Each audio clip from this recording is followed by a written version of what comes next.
राजनीतिक भूचाल से लेकर सियासी बयानबाजियों तक बिहार की सियासत में अब इन सभी की धमाकेदार एंट्री हो चुकी है। दरअसल बिहार की सियासत में फिलहाल जिस बदलाव की पटकथा तैयार हो चुकी है वह बिहार की राजनीति को ही चौंका गई है। असमंजस भरी राजनीति को इस बात से समझा जा सकता है कि कर्पूरी ठाकुर की जयंती से एक दिन पहले उन्हें भारत रत्न की घोषणा हुई। बीजेपी का प्रदेश नेतृत्व मौजूदा राज्य सरकार से खफा चल रहा था। बीजेपी के फायर ब्रांड नेता गिरिराज सिंह भी नीतीश कुमार के लिए नो एंट्री का बोर्ड लगा रखे थे। तो आखिर सवाल यह उठता है कि अमित शाह ने बीजेपी के दरवाजे नीतीश कुमार के लिए बंद किए थे, तो आखिर अब वो किस चाबी से खुल गए हैं? आइए उन 7 बड़ी बातों पर एक नजर डालते हैं। इंडिया गठबंधन का डर। दरअसल जिस प्रतिक्रिया स्वरूप इंडिया गठबंधन की नींव राज्य के मुख्यमंत्री नीतीश कुमार ने रखी, वह शुरुआत में बीजेपी के नेतृत्व पर दबाव नहीं बना पाई। वजह थी कि तब कई राज्यों के कांग्रेस विरोधी दल इस प्लेटफॉर्म पर नहीं आए थे। इसके चलते बीजेपी की अधिकांश राज्यों में सीधी फाइट की गुंजाइश कम थी। लेकिन जब नीतीश कुमार के प्रयास से ममता बनर्जी, अरविंद केजरीवाल और अखिलेश यादव तक इंडिया गठबंधन पर सवार हो गए, तो नरेंद्र मोदी के रणनीतिकारों को इंडिया गठबंधन के शिल्पकार और राजनीति के चाणक्य माने जाने वाले नीतीश कुमार बहुत बड़ी चुनौती के रूप में उभरे।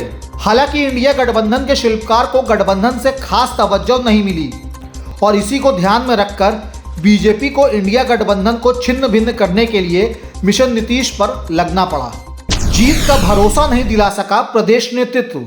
एनडीए गठबंधन से जेडीयू के अलग होने के बाद बीजेपी प्रदेश नेतृत्व अपने तमाम गठबंधन दल के साथ केंद्रीय नेतृत्व को यह भरोसा नहीं दिला पाया कि 2024 का प्रदर्शन 2019 लोकसभा चुनाव के परिणाम जैसा ही होगा, क्योंकि बीजेपी को आरजेडी के 30% वोट बैंक के साथ अन्य पिछड़ा और दलित का एक हद तक मिलने वाले वोट के नुकसान का डर सताने लगा।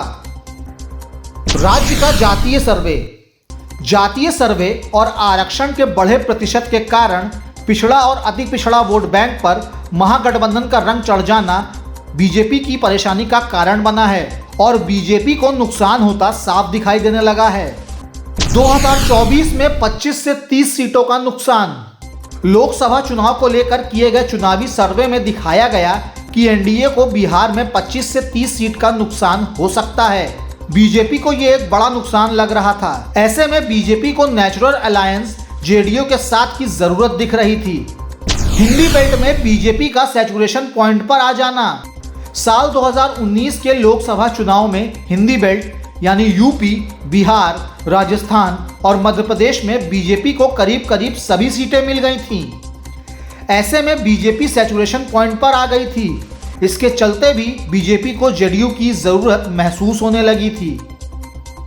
ऐसा इसलिए कि बिहार में अगर सीटों का नुकसान होता है तो इसकी भरपाई किसी राज्य से होती नहीं दिख रही थी।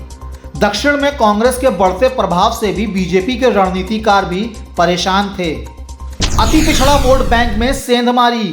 बिहार के संदर्भ में ये देखा जाए तो नीतीश कुमार और नरेंद्र मोदी के साथ रहने से अति पिछड़ा वोट एनडीए को 80 से 85% मिल जाता है।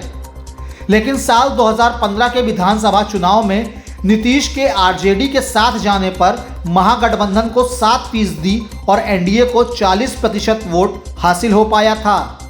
यह डर भी बीजेपी के नेतृत्व को सता रहा था। मोदी को सीएम नीतीश पसंद। अंत में सबसे बड़ा कारण यह है कि नरेंद्र मोदी की पसंद नीतीश कुमार हैं। नीतीश कुमार को भी परिवारवाद की राजनीति पसंद नहीं है। राजनीतिक गलियारों में ऐसी चर्चाएं हैं कि दोनों ही व्यवहार कुशल हैं। G20 बैठक की तस्वीर भी इन दोनों की दोस्ती की कथा कह रही थी, जब नीतीश कुमार को पीएम मोदी ने अमेरिका राष्ट्रपति से मिलवाया था।